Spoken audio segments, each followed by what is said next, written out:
সর্বমিত্র চাকমা কখনো লাঠি হাতে শাসাচ্ছেন খেলতে আসা বহিরাগত কিশোর তরুণদের, আবার কখনো লাঠি হাতে শাসাচ্ছেন প্রবীণকে। এ ধরনের কর্মকাণ্ডের পর এবার তুমুল বিতর্কের মুখে পড়েছেন ঢাকা বিশ্ববিদ্যালয় কেন্দ্রীয় ছাত্র সংসদ ডাকসুর এই সদস্য।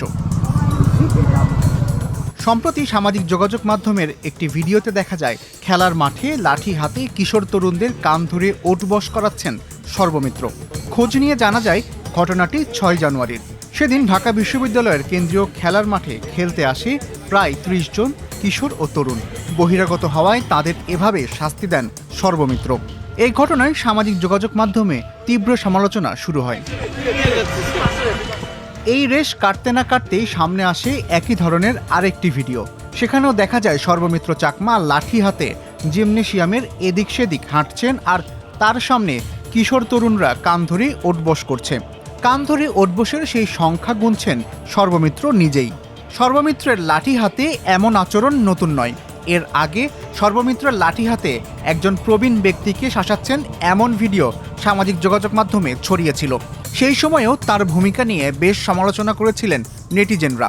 প্রশ্ন উঠেছে, এভাবে কাউকে শাস্তি দেওয়ার এখতিয়ার ডাকসুর সদস্যের আছে কি? ঢাবির কেন্দ্রীয় খেলার মাঠের ভিডিওটি প্রকাশ্যে আসার পর সর্বমিত্র চাকমা প্রথম আলোকে জানিয়েছিলেন শিক্ষার্থীদের চাওয়া পাওয়া থেকে তাকেই এমন কিছু করতে হয়। প্রবীণকে শাসানোর বিষয়ে সে সময় সর্বমিত্র ওই ব্যক্তিকে মাদকাসক্ত দাবি করে বলেছিলেন লাঠিসোঁটা ছাড়া বা ভয়ভীতি প্রদর্শন না করলে তাদের বিশ্ববিদ্যালয় এলাকা থেকে বের করা যায় না। পরপর একই ধরনের ঘটনার ভিডিও নিয়ে সমালোচনার মুখে দুঃখ প্রকাশ করে পদত্যাগের সিদ্ধান্ত নেন সর্বমিত্র। ২৬ জানুয়ারি দুপুরে ফেসবুকে নিজের ভেরিফাইড অ্যাকাউন্টে এমন সিদ্ধান্তের কথা জানান তিনি। ফেসবুকে তিনি লিখেছেন, দীর্ঘদিন ধরে বহিরাগতদের অবাধ অনুপ্রবেশ একটি গুরুতর নিরাপত্তা সংকটে রূপ নিয়েছে। উদ্বেগ প্রকাশ করে লিখেছেন, এই পরিস্থিতিতে শিক্ষার্থীরা বারবার প্রশাসনকে অবগত করলেও কোনো কার্যকর ও দৃশ্যমান ব্যবস্থা গ্রহণ করেনি। প্রশাসনের এই দীর্ঘস্থায়ী নীরবতা ও অসহযোগিতা পরিস্থিতিকে আরও জটিল করে তুলেছে বলে তিনি লিখেছেন। প্রশাসনিক ব্যর্থতা ও নিরাপত্তাহীনতার মধ্যে পরিস্থিতি সামাল দিতে গিয়ে তিনি বহিরাগতদের প্রবেশ ঠেকানোর উদ্দেশ্যে তাদের কান ধরে ওঠবস করাতে বাধ্য হন বলেও উল্লেখ করেন। নিজের ভুল স্বীকার করে নিঃশর্ত ক্ষমা চেয়ে ডাকসুর কার্যনির্বাহী সদস্য পদ থেকে পদত্যাগের সিদ্ধান্তের কথা জানান সর্বমিত্র।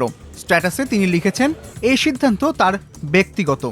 শিক্ষার্থীদের প্রত্যাশা পূরণ করতে তিনি সক্ষম হননি। প্রশাসনের অসহযোগিতা ও ব্যর্থতার দায় মাথায় নিয়ে তিনি পদত্যাগের সিদ্ধান্ত নিয়েছেন। ২০২৫ সালে ইসলামী ছাত্র শিবিরের প্যানেল থেকে ডাকসু নির্বাচনে অংশ নিয়ে কার্যনির্বাহী সদস্য নির্বাচিত হন সর্বমিত্র চাকমা। নির্বাচিত হবার পরে বিশ্ববিদ্যালয় এলাকা থেকে মাদকসেবী ও বহিরাগতদের উচ্ছেদ করতে প্রক্টোরিয়াল টিম ও পুলিশ নিয়ে অভিযান চালাতেন সর্বমিত্র চাকমা। এসব বিষয়ে কথা বলতে প্রথম আলোর পক্ষ থেকে সর্বমিত্র চাকমার হোয়াটসঅ্যাপ নাম্বারে কল দেয়া হলেও তিনি ফোন ধরেননি। এস আল আরিফিন, প্রথম আলো।